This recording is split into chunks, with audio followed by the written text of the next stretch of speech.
Hello and welcome to gusmcdollgames, and thank you to our subscribers.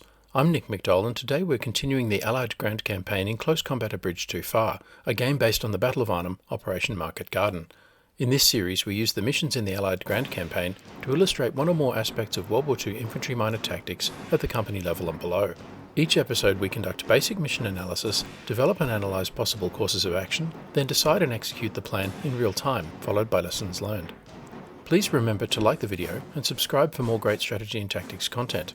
And if you want to buy me a coffee, the links to PayPal and Patreon are in the description. In this episode we are back in the Nijmegen sector, the Groesbeek tactical area of responsibility. Our objective is to delay an expected enemy counterattack at the Groesbeek Landing Zone. It is day 2 of Operation Marketgarden, 0600 hours, on 18 September 1944. Groesbeek Landing Zone. You must keep the Germans from the Groesbeek Heights as long as possible to allow the 30 Corps troops unhindered access into Nijmegen. Until they arrive, this will be the primary staging area and source of supplies for 82nd Airborne. As such, letting it fall into German hands would be a disaster. You may have to fall back, but try to hold on until 30 Corps arrives somewhere around day 4. Historically, the Americans were concerned that German forces would attack with tanks from the Klever Reichswald, a forest in Germany just east of Nijmegen.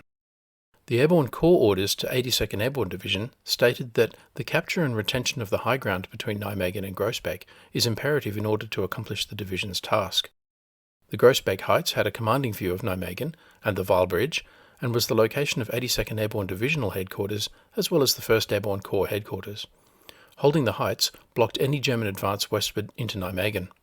Let's examine our forces. I'm expecting a German armoured counterattack, so I'll need to add anti-tank capabilities to my Airborne Light Infantry Company. The Airborne 57mm anti-tank gun is a light anti-tank gun. The team also contains rifles and grenades. It is best used as an anti-tank weapon, but it is also effective against infantry targets.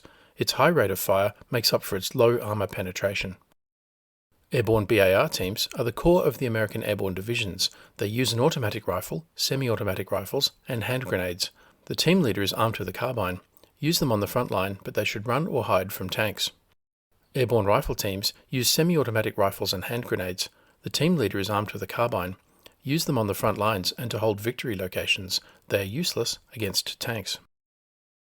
Airborne 60mm light mortar teams also contain semi-automatic rifles and hand grenades.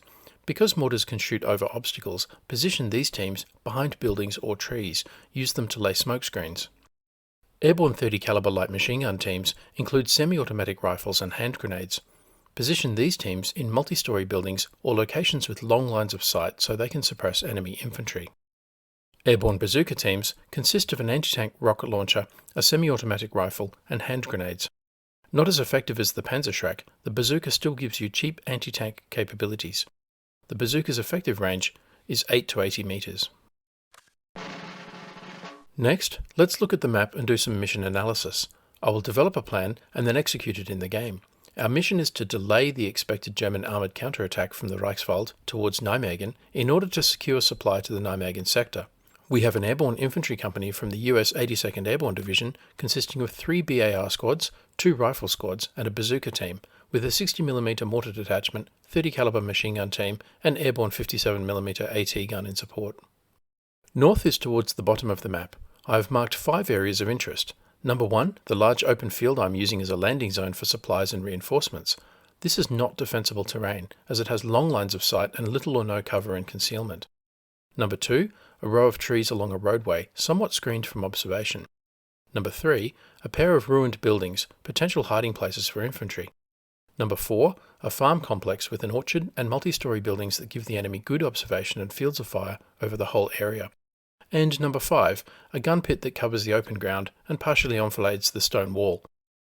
Overall, I'm occupying poor defensive terrain. Because I'm expecting tanks, let's look at how terrain can influence armoured movement and create targeting opportunities for my forces. The lines on the map indicate terrain that is impassable or difficult for vehicles, such as the stone walls, buildings and ruins. This terrain channels or canalises vehicle movement along certain routes, which we can target. If tanks start from the assembly areas marked A or B, there are really only 2 avenues of approach they can use to move from the left side of the map to the right side of the map. I have marked the avenues of approach in red, and the question marks indicate the likely debouchement points, the places where the tanks will break out from this terrain into the open fields beyond. Because we can infer the tanks will have to use one or both of these 2 points, they make great areas in which to engage the tanks with anti-tank weapons. In honour of the US 82nd Airborne troops defending this landing zone, I have named them Engagement Area New York and Engagement Area Los Angeles respectively. But I will need to plan my defensive position against both infantry and armoured attack. I assess the enemy is most likely to attack with an infantry company. Historically, the German 406th Infantry Division attacked the landing zones near Groesbeek in the morning of 18 September, and the German 2nd Fallschirmjäger Corps, also paratroop infantry, attacked the Groesbeek Heights 2 days later on 20th of September 1944. In this case, I will seek to delay the German counterattack for as long as I can. A squad from 3rd Platoon will hold a security outpost to engage the German infantry and force them to deploy and go to ground. Then, 1st Platoon will engage the enemy from an attack by fire position on my left flank with the machine gun and BAR squad, as well as the bazooka team, and supported by mortar fire. This will halt the German infantry as they advance across open ground. Finally, the main line of resistance will be along the tree line, and most of my troops from 2nd Platoon and support assets will remain concealed there, ready to support 1st Platoon as required. The most dangerous course of action is for the Germans to mount an armoured counterattack, probably with a troop of tanks and 2 platoons of infantry. In this case, I'll need to withdraw under pressure and continue the fight on more favourable defensive terrain, that is, on another map. The main effort is likely to be along the arrow marked 1 into the open fields. The tanks could also move along the arrow marked 2 through the narrow gap in the buildings. The squad from 3rd Platoon and the 1st Platoon position will still engage German infantry to delay them.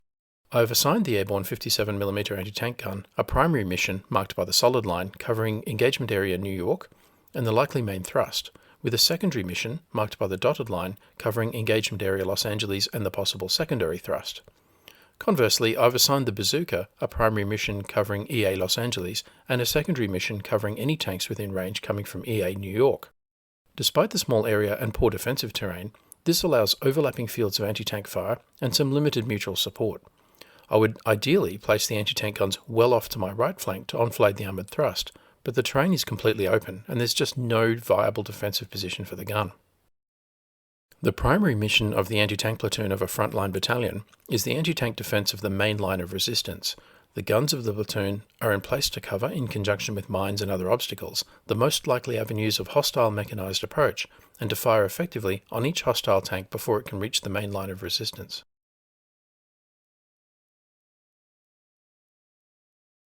I will now move my troops into position and execute the plan in real time. Let me know in the comments below what you think of the various courses of action, and if you have identified a viable alternative.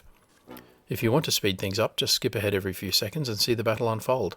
And don't forget to like the video and subscribe for more great strategy and tactics content. And so we begin. Straight away I see the enemy has brought armour to the fight. The Airborne 57mm AT gun targets a Mark IV tank in EA New York.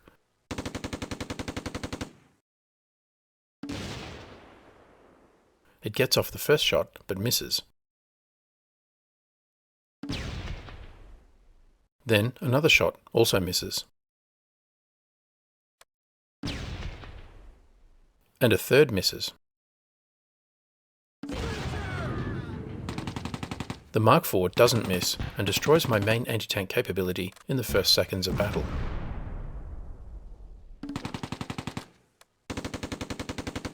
German infantry unmask and my machine gun opens up.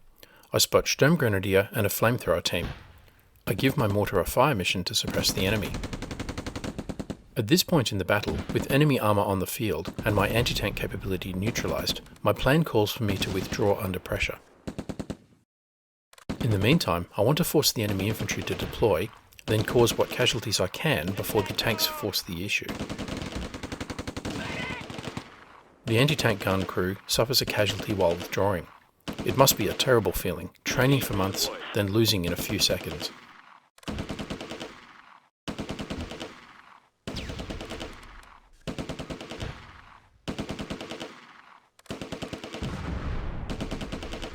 The second tank, a Panther, is moving towards EA Los Angeles. I'm hoping my bazooka team can score a hit.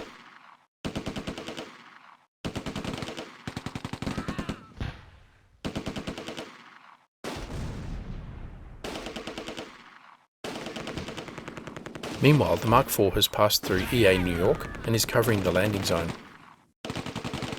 My machine gun and bazooka teams each take casualties. However, so far, most of my squads remain concealed behind the tree line.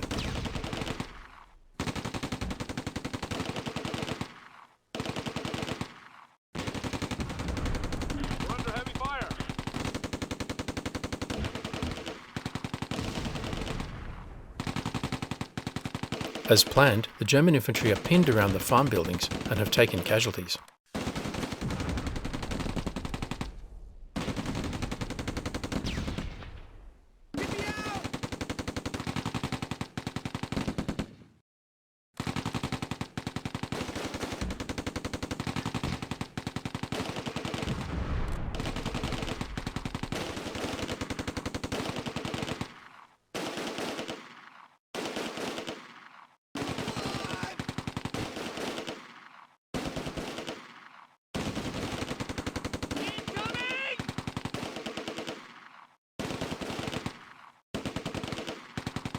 The Mark IV is advancing towards my main line of resistance.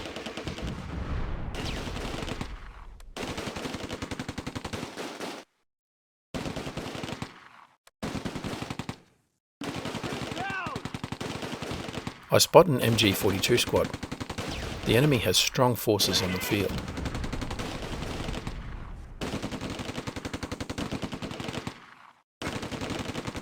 My squad security position puts out smoke to obscure the Panther's line of sight. But my machine gun is cowering under a hail of enemy machine gun fire from the farm buildings and the tanks. Time to withdraw.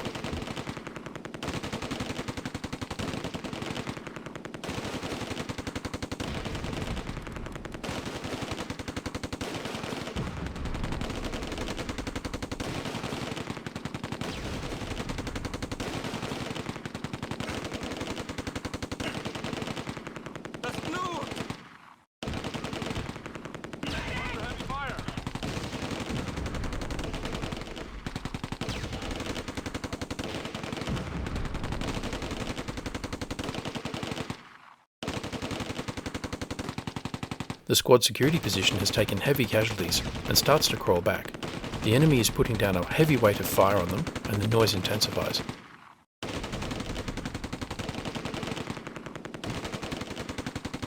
I start to pull back the BAR squad. Once my left flank collapses, I will need to withdraw. On your feet, soldier!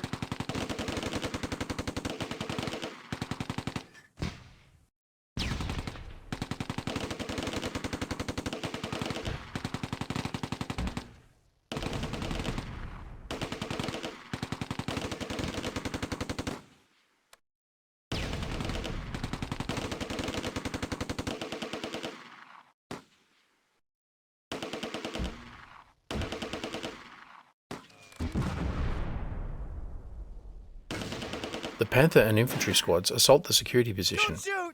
A soldier surrenders. I request the bazooka to attack the Panther, and he politely declines.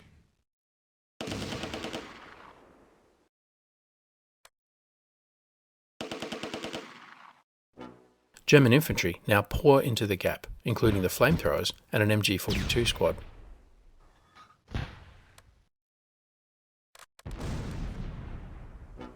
The last security squad member crawls back to the left flank.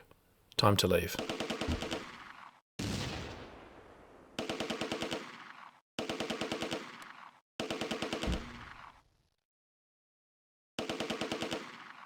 But before I withdraw from battle, I decide to offer the Germans a ceasefire. To my amazement, they accept. The battle ended because both sides agreed to a ceasefire. The Germans gained control of some victory locations. The landing zone has been captured by the Germans. I have made Allied progress of 48 against expected progress of 56 by the end of the day. I suffered 9 dead, 1 surrendered, and a gun lost, and inflicted 4 casualties on the enemy. I had expected a rout, but ended up retaining the area with relatively light casualties. I decide to set the maximum ceasefire period of 7 hours before recontesting this position. I suspect the Germans will resume the attack before then. Let's examine casualties on both sides. First, the Americans. My 3 BAR squads and a rifle squad are intact. The 2nd Rifle Squad took heavy casualties, and the bazooka, AT gun and machine gun teams also suffered losses. The machine gun accounted for most of the damage to the enemy. Then the Germans, from the 1st Fallschirmjäger Army. Look what they brought to battle. 2 Sturmgrenadier squads, 2 MG42s, Schützen, 2 Aufklärer squads, a Scharfschütze, a Panther and a Mark IV tank, a Sonderkraftfahrzeug 251 81mm mortar carrier, a flamethrower, a mortar squad, and a Panzerschreck. This is an impressive heavy assault Kampfgruppe. They took some casualties amongst their Sturmgrenadier and Aufklärer squads, but it is a miracle I survived this fight. So, what did we learn? The big lesson here is to never give up. My plan on facing armour was to preserve my forces and withdraw under pressure to a better defensive position elsewhere. But withdraw does not mean retreat or run away or panic. It is a control manoeuvre covered by fire. In this case, I retained almost all my force, part of the ground, and most important, time. The predicted avenues of approach for enemy armour were spot on. The placement of the anti-tank gun was also sound, and it got off 3 aimed shots into the engagement area. However, it was just no match for the Mark IV Panzer. The security outpost did its job, but at a price. The position was untenable and there was no covered withdrawal route. The German infantry could have been suppressed by better positions to the rear, and I would have suffered fewer casualties as a result. Let me know what you think in the comments below. As always, thanks for watching. Don't forget to like, comment, subscribe and donate, and stay tuned for the next episode.